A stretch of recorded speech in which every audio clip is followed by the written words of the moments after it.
주간 세 번째 날을 통해서도 예수님을 더욱더 경험하시는 날 되시길 바랍니다. 오늘 본문 설교의 제목은 예수님은 나의 주님이십니다 라는 그런 고백입니다. 함께 이 제목을 함께 따라 보실까요? 예수님은 나의 주님이십니다. 예수님은 나의 주님이십니다. 우리가 고난주간 특사로 예수님에 대해서 함께 알아보고 있는데요. 예수님의 이름의 뜻이 무엇이었죠? 그 자기 백성을 그들의 죄에서 구원할 자시다. 그리고 그분은 임마누엘, 우리와 함께 하시는데 그 하나님과 친밀한 관계를 계속해서 유지하고 누리는 방법이 회개이다. 죄를 고백할 때 하나님과 관계가 유지된다라는 것을 첫째 날 함께 나눴었고요. 어저께 본문에서는 예수님은 그리스도시요 살아계신 하나님의 아들이시다라는 것을 나눴어요. 그리스도라는 것은 직분으로 세 가지 직분에 기름을 붓는 자였다라는 거죠. 어떤 세 가지였습니까? 예수님은 왕이시고, 예수님은 선지자, 말씀을 선포하시는 분이시고, 세 번째로 예수님은 제사장이었다. 우리와 하나님과의 관계를 화목하게 하시는 그런 제사장이었다. 이런 예수님이 그리스도시요 살아계신 하나님의 아들이셨기 때문에 2000년이 지난 저와 여러분의 모든 사람의 구원할 자격이 있으신 분이시다라는 것에 대해서 함께 나눴어요. 이러한 신앙의 고백, 우리 입술로 외울 뿐만 아니라 이해하고 우리 마음에 새겨야 한다라는 것을 함께 나눴습니다. 이제 오늘은 예수님을 어떻게 불러야 할지, 어떤 분으로 불러야 할지라는 것을 나누는데요. 예수님은 나의 주님이십니다 라는 것입니다. 오늘 본문 로마서 10장 9절에서 10절을 먼저 보시면은 이렇게 기록이 되어 있어요. 내가 만일 내 입으로 예수를 주로 시인하며 또 하나님께서 그를 죽은 자 가운데서 살리신 것을 내 마음에 믿으면 구원을 받으리라. 사람이 마음으로 믿어 의에 이르고 입으로 시인하여 구원에 이르느니라 라고 기록하고 있습니다. 우리는 예수님을 주님이라는 호칭으로 부르죠. 우리가 기도할 때도 주여 주여 주여 세 번 부르기도 하며 기도하고 탄식처럼 하루를 살아가면서 주여 주여 하기도 합니다. 여기서 이 주자라는 말은 어떤 말입니까? 주인, 주자라는 거죠. 그래서 주님은 예수님은 나의 주인이십니다 라는 고백입니다. 그래서 이 주인이라는 이 고백은요, 이 성경에서만 나오는 단어가 아니라 주인과 이 종의 관계는 우리 인류가 살아왔던 역사 속에서 이 사회적 개념에서 찾아볼 수가 있죠. 예수님이 사셨던 이 로마 시대에도 종, 노예가 존재했잖아요. 당시 이 기록을 보면은 로마 시대의 인구의 3분의 1이 종이었어요. 노예였습니다. 주인과 종의 관계는 어땠습니까? 주인은 종을 마음대로 다스렸어요. 물건처럼 사고 팔았고, 심지어는 종이 병들고 다치고 그러면은 죽여버리거나 버리거나 할 수도 있었어요. 사소한 하나의 물건의 하나로 여겼기 때문에 주인에게 이 종은 매여 살았어요. 내 생명을 쥐고 피는 존재로서 주인에게 생명을 바치고 희생하며 살아야만 했던 것이죠. 그래서 종이 이 주인을 부를 때 주님이라고 했던 것입니다. 그래서 이 로마 당시에 많은 종들이 있었고 또 반면에 많은 주인이 있어요. 여러 주인이 있었는데 가장 높은 주님은 누구였을까요? 로마 시대의 가장 높은 주인은 당연히 황제였습니다. 황제는 모든 사람들의 주님이었어요. 그래서 많은 사람들이 황제를 신처럼 보셨죠. 우리 신 아우가라고 이야기를 했어요. 그런데 문제가 생겼어요.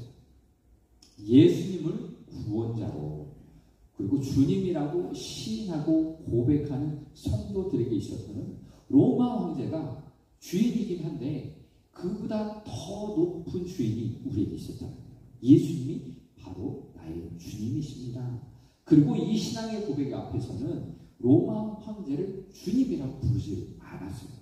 나의 신은 오직 하나님, 예수님 주님이십니다 라고 고백하게 되었던 거죠.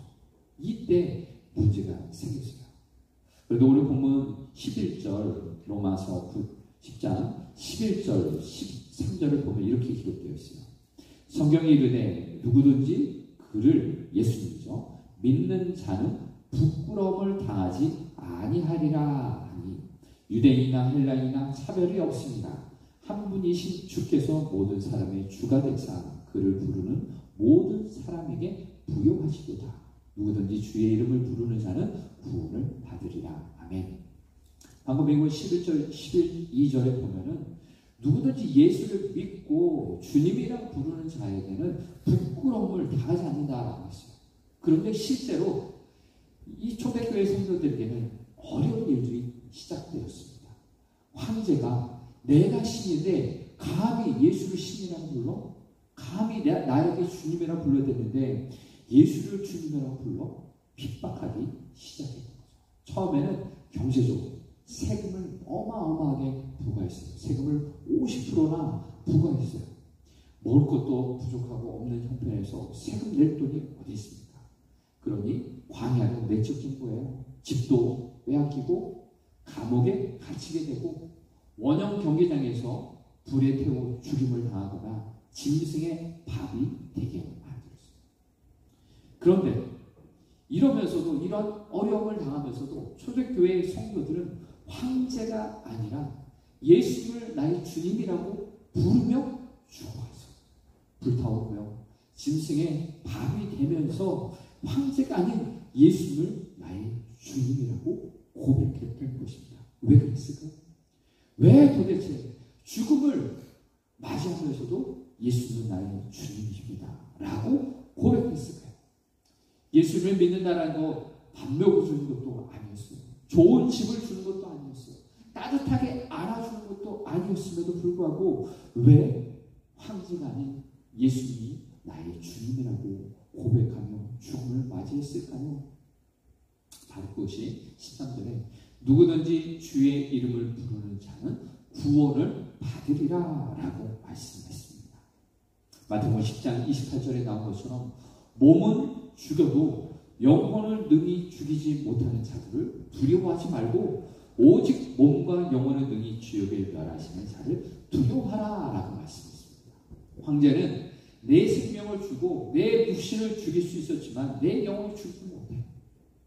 오직 예수님, 오직 하나님이 내 몸과 영혼을 살리시는 분이시오 라는 것을 믿음으로 고백한 자가 진정 그 주님을 나의 주님으로 받아들이는 사람들이 진정 구원을 받았기 때문에 그것을 확신하기 때문에 초대교회의 수많은 성도들이 순교의 길을 걸었어요. 이름도 빛도 없이 그 순교의 길을 걸어가며 예수님은 나의 주님이시다 라고 고백하며 구원을 받았던 것입니다. 그래서 오늘 본문 로마서 10장의 말씀이 그것입니다.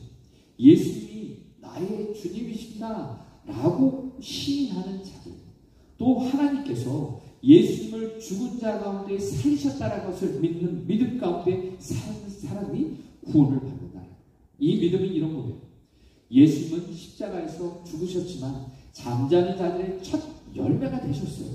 이것을 믿는 사람들은 예수님을 살리신 하나님께서 내가 죽음 가운데 있을지라도 내가 예수님 안에서 죽으면 우리 또한 하나님이 살리시리라, 구원하시리라 라는 분명한 믿음의 고백이 있었기 때문이에요. 그래서 초대교회 성도들이 당하는 수많은 핍박 속에 죽음 가운데서 그렇게 죽음을 맞이하며 기뻐하며 예수는 나의 주님이시다 라고 고백할 수 있었던 이유가 바로 예수는 진짜 우리의 주님이시기 때문이라는 거예요.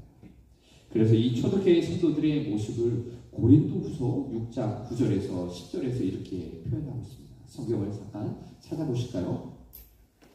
고린도후서 6장 9절 10절의 말씀 291조입니다.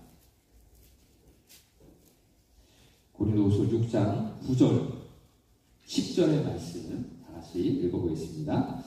무명한 자 같으나 유명한 자요 죽은 자 같으나 보라 우리가 살아있고 징계를 받는 자 같으나 죽음을 당하지 아니하며 근심하는 자 같으나 항상 기뻐하고 가난한 자 같으나 많은 사람을 부요하게 하고 아무것도 없는 자 같으나 모든 것을 가진 자로다. 아멘. 이것이 바로 초대교회의 성도들, 죽음 앞에서도 예수님은 나의 주님이시다 라고 고백했던 사람들이에요. 정말로 이 세상 사람들은 부유한 자 같으나 가난한 자이고, 진정 우리는 가난한 자 같으나 예수님 안에서 부요함을 입은 존재이다 라고 고백하며 그 고난의 길과 고통의 길, 죽음의 길을 부활하신 예수님을 바라보며 살아갔던 존재입니다. 이에 반해 오늘날 우리는 어떻게 신앙생활을 하고 있습니까? 너무나도 편한 신앙생활을 하고 있지 않습니까? 예수님을 믿는다고 집을 빼앗기지도 않고요, 감옥에 가지도 않고요, 매 맞지도 않아요.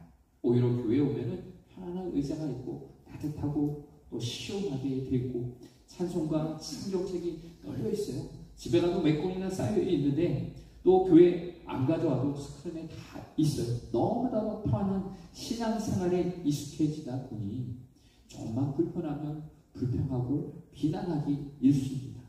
신앙생활이 어려운 것이 우리는 무엇인지 잘 알지 못하고 살아가고 있습니다. 초대교회 성도들 불편한 것 이것 좀 참았어요. 매맞고 고통스럽고 죽음에 처하는 그 일들이 있었기 때문에 예수님은 나의 주님이십니다 라는 이 고백 속에 그렇게 살아갔던 것이죠. 왜 예수님은 진짜 주님이신가? 라는 이 질문은 오늘 우리는 해야 합니다. 왜 예수님은 진짜 주님이십니까? 이 질문은 단순히 지식적으로 아는 것이 아니라 나의 삶 가운데 믿음의 뿌리, 내 인생을 찾아가는 그러한 질문입니다.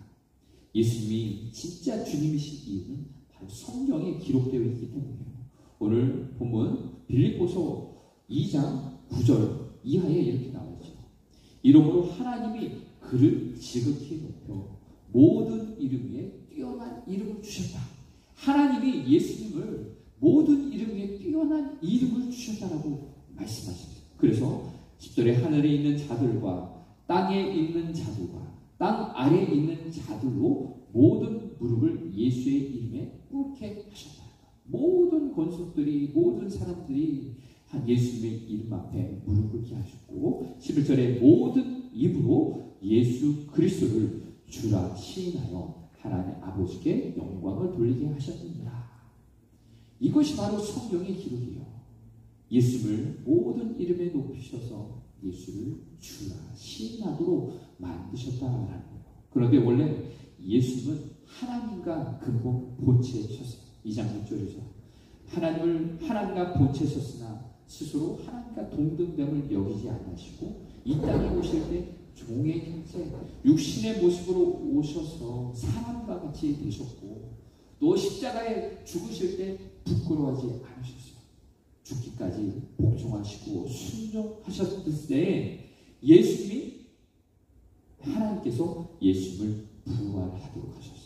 이것이 바로 부활하게 하셨다라는 것이 예수님이 우리의 진짜 주님 되신 두 번째 이유예요. 이 예수님의 부활은 단지 기적이 아니라 예수님이 진짜 하나님의 아들이시다라는 것을 증명한 사건입니다. 그래서 로마서 1장 4절에 이렇게 기록되어 있습니다. 죽은 자들 가운데서 부활하사 하나님의 아들로 선포되셨으니, 진짜 하나님께서 예수님을 죽은 자 가운데서 부활시키셨던 것이 이것이 하나님의 아들로 선포되는 하나님의 보여주신 분명한 증거라고 성경은 기록하고 있습니다. 그래서 부활은 실제적으로 역사적인 사건이었고 이 부활을 눈으로 경험한 제자들이 목숨을 걸고 증언하기 시작했어요. 그들은 진정 완전히 변화되었어요. 예수님을 부인하고 도망갔던 많은 제자들이 이 부활하신 예수님을 바라보고 성령으로 충만할 때 그들은 예수님을 증거하는 삶이 되었어요. 그들에게 나타난 예수님, 부활하신 예수님이 거짓이라면 그렇게 죽음을 걸고 살 수가 없었던 것이죠. 그런데 그 부활하신 예수님은요, 지금도 주님이시랍니다. 이것이 오늘날 우리가 실제적으로 경험해야 할 부분입니다. 나의 인생 가운데 찾아오신 예수님을 경험해야 할 그런 부분이에요. 개인적으로 우리의 인생 가운데 경험되길 소망합니다. 예수님은 죽은 신이 아니에요. 죽어버린 그 신이 아니라 지금도 성령으로 우리 안에 살아계신 분이시죠. 우리의 기도에 응답하시고 죄인됨을 고백할 때마다 우리를 안아주시고 일으켜주시는 진짜 살아계신 주님이시잖아요. 그래서 수많은 사람들이 오늘날도 고백합니다. 내가 예수님을 만나면 내 인생이 변화되었어. 내 인생이 정말로 예수님으로 인해서 달라졌어 라고 고백할 수 있는 것입니다. 오늘의 이 말씀을 통해서 우리가 나의 신앙으로 고백할 수 있기를 바랍니다. 예수 그리스도는 나의 주님이십니다. 나의 주인이십니다 라고 고백하며 살아갈 수 있기를 바랍니다. 함께 우리의 믿음으로 고백하겠습니다. 예수님은 나의 주님이십니다. 예수님은 나의 주인이십니다. 우리가 함께 기도하며 나아갈 것은 이것입니다. 주인은 종의 모든 것을 책임져 주시는 분이세요. 그렇지 않습니까? 내가 아프거나 힘들거나 내가 가졌거나 없거나 주인이 종의 인생을 책임져 주신다는 거예요. 내가 주인이라고 고백할 때는 예수님과 하나님과 전혀 상관없는 인생을 사는 거예요. 이 세상에서 헤매고 아파하는 것들, 내가 내 인생의 주인이기 때문에 그렇게 고생하는 것이죠. 오늘 우리가 기도할 때 내가 내 인생의 주인이 아니라 내 생각, 내 뜻이 나를 다스리는 것이 아니라 주님의 말씀, 하나님의 말씀에 귀 기울여 순종하기를 바랍니다. 내 인생의 주인 되신 하나님 예수님의 말씀에 따라 살아가길 원합니다. 회개하며 고백할 때 내가 주인 되었던 것은 무엇입니까? 내가 계속해서 고집하고 있는 것은 무엇입니까? 라는 것을 깨닫게 하시고 내려놓게 하시고 예수님의 음성에 따라 순종하며 나아가는 우리의 삶이 되게 하옵소서. 기도하며 나아가는 하루 되시길 바랍니다.